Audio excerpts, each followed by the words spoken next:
The sorceress. It doesn't get much better than a sorceress. Unless you're taking on all the bosses in Project Diablo 2, then there's like 5 other classes that are better. But for hunting at griffins, or anything in general, you can do pretty well with the frozen orb sorceress. Just like with the Amazon, this too is hardcore solo self-found. All gear was slowly found all by myself. Many treasure fallens and mantled heel rings were harmed in the process. I'm just missing Medusa's Gaze, Death's Fathom, and Nightwings, which is literally every single piece that was made specifically for a cold build, but I would end up making this build work anyway, even if it was my slowest mapper. Also, I'm using a barb torch. My sorceress is just a little confused, that's all. That's just how it goes with solo self-found. But now it was time for another set of 50 maps. It's time for me to do the thing. My aggressive behavior was immediately rewarded with a low rune on the very first map. I think I've found about 20 low runes this season, and I do mean like actually 20. And then a gold rune dropped right after that, just to drive the point even further. The Orb Sorc was off to a very strong start. Then an ethereal Ghostglaive dropped on map 2. I can probably just say Ghostglaive since this thing always spawns as ethereal. I blind slammed it into a Doom Barb, which is a great name for a potential barbarian build that will hopefully exist someday. Map 4 gave me a nice, shiny, unique ring. We all know how hype these rings can be. It ended up being a mantled heel ring, a ring that purely exists to shatter our hopes and destroy our dreams. I thought about making the joke, but it seemed too easy, kind of like Geed's mom, which was an awkward thing to say because Geed just so happened to be here on map 5. There were a few potentially useful items, but nothing really mind-blowing. I got gold struck by this budget wind force, and then I got rended by this steel rend, which rolled 68 damage and 24% chance to crush Geed's mob. It ended up slamming with some enhanced defense. Map 8 dropped a unique warp hike, which seems like a fitting thing to find in a scary Satan jungle. But the real treat was in this completely normal-looking jewel, which ID'd into a 37 ruby jewel of fervor. This was the 4th jewel of this kind that I found this season. The steel pillar slammed for a hype 4 sockets, and actually it bricked. There's no amount of sockets that can save that warp hike. Map 11 was a high-density Fledgathon map that gave 3% extra chance of dropping armor. There's legitimately no way I don't get a Griffins. I ended up finding a unique Alpha Helm, which is not a Griffin's, but it ended up being a Fenris, which gave only +1 to Druid skills. Satan's influence had corrupted this item. Oh, and Geed was literally in front of me, and I somehow didn't notice for like 60 seconds. He possessed exactly one useful item, which ended up being an ethereal Viper Magi. I tried slamming plus skills on it, but I got 6 PDR instead.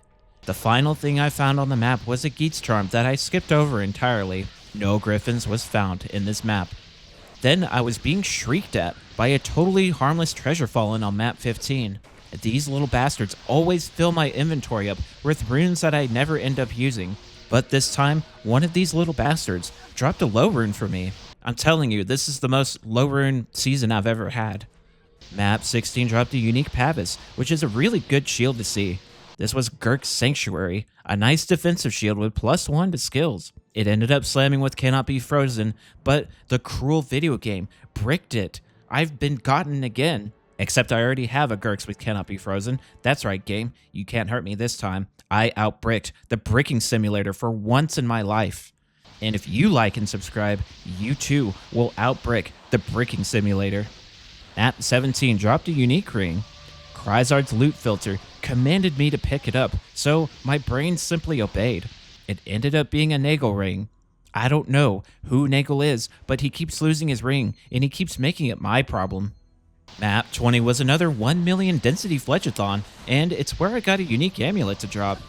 This one ended up being a cat's eye, an amulet that I really like, but it also seems like it's missing one important stat for this amulet to be good for the endgame.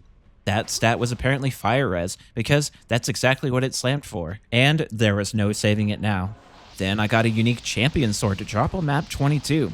This one also excited me, because this was a 12% max life Doombringer. This sword allows paladins and barbs to just barely survive the T2 Rothma fight.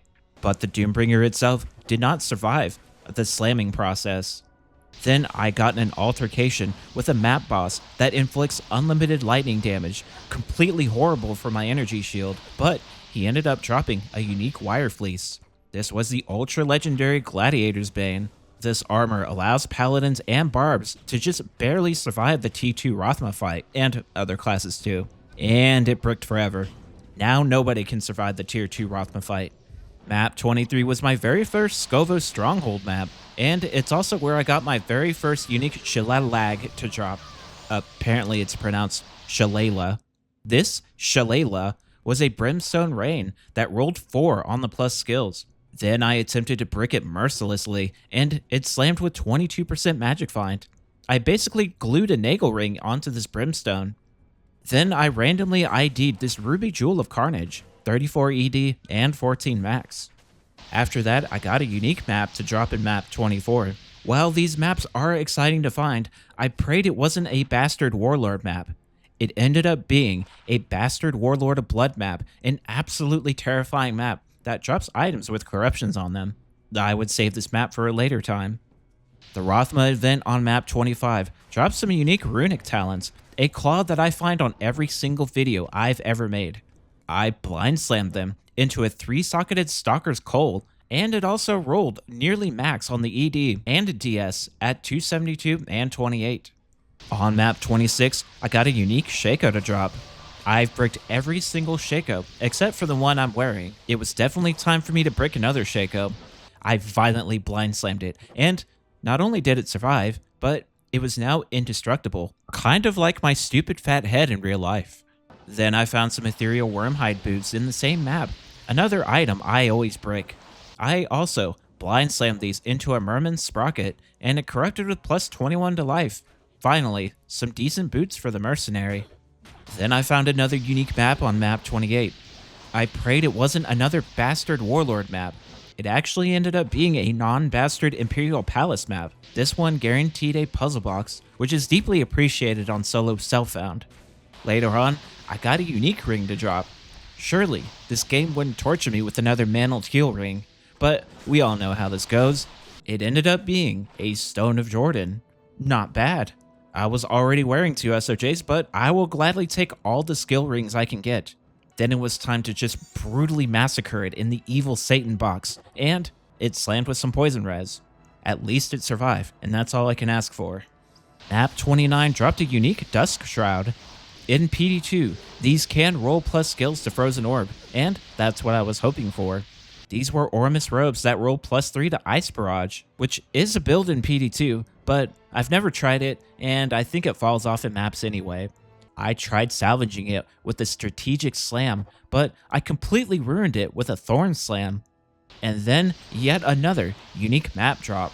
This one was a tier 2 map, which meant I couldn't be greatly harmed by another Warlord map. This was Fallen Gardens, the one that guaranteed a facet drop, along with plus 1 million chance to drop extra jewels. Map 33 gave me a unique Colossus Blade.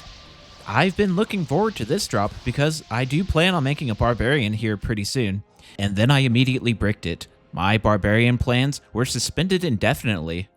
And then, the same map also gave me a unique ring. And what were the odds that this was another SRJ? Well, it was a Nagel ring, so the odds were pretty low, but that's fair. I was fresh off an SRJ find anyway. Then a unique war belt dropped on map 36. You already know what item this is. It's T-Gods, the best lightning belt in the entire world.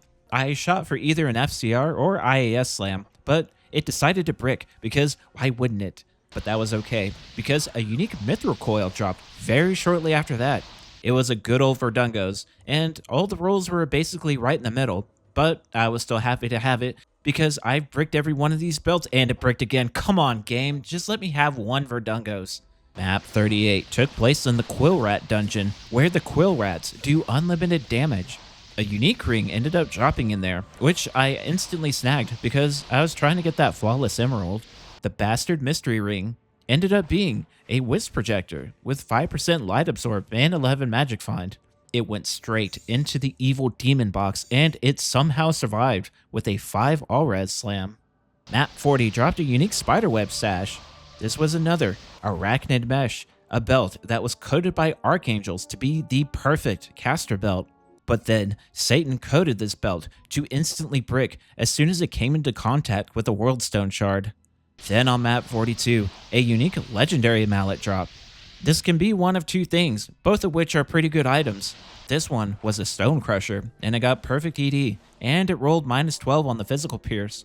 It slammed for -42 requirement, which, to be fair, that's more than I've ever gotten from slamming grandfather swords.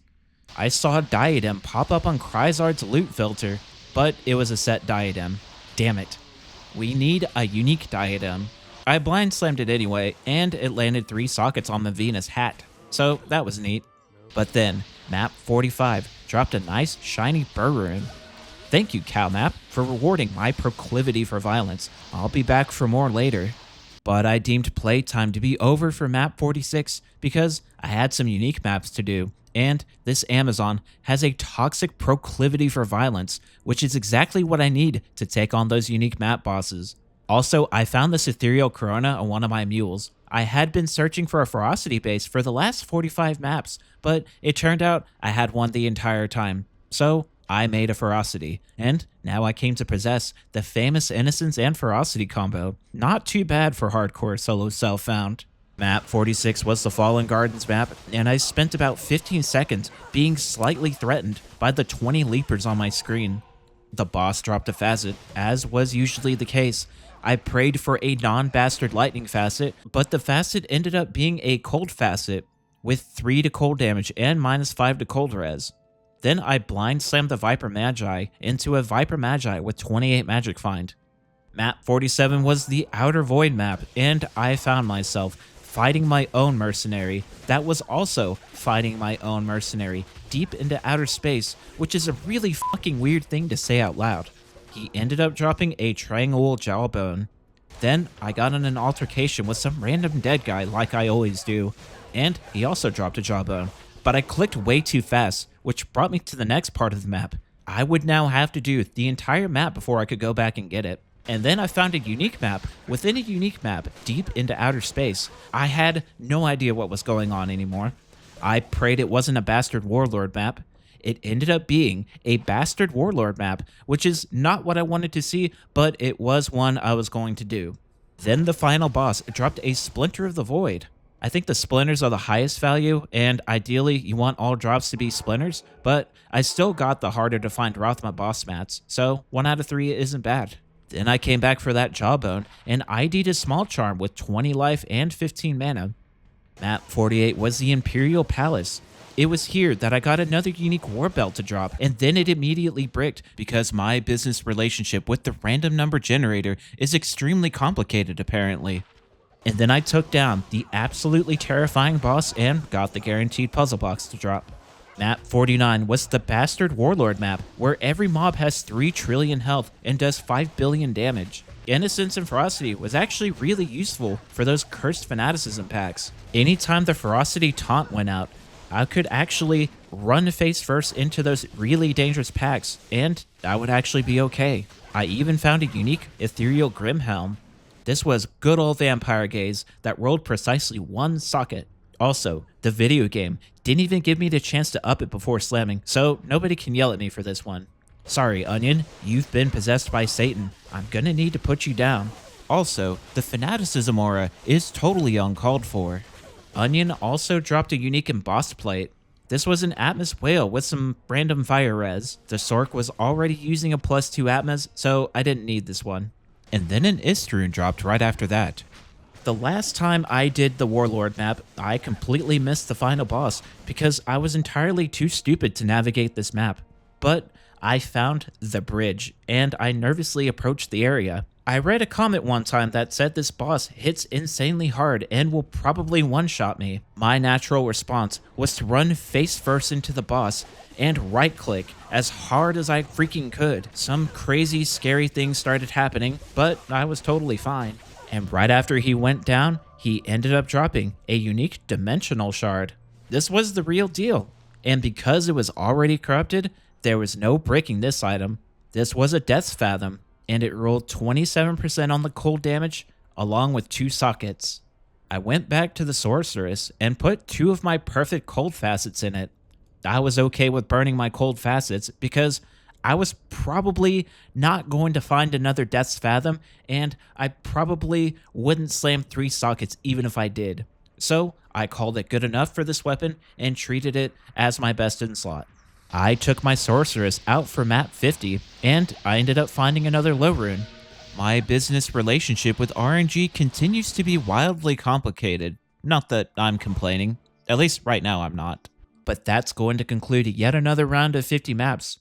I didn't find Griffons, but Death's Fathom is pretty much in the same neighborhood, so perhaps that's a sign of more good things to come. Or maybe I just burned all my good RNG and I'll probably just never find a good item ever again.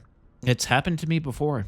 But having said all that, thank you all so much for watching the video. If you enjoyed what you saw, do consider leaving a like and subscribing to the channel. If you want to take your support to the next level, do consider becoming a member. The support you guys have shown is amazing as always, and I will see you all on the next one. Take care and stay safe.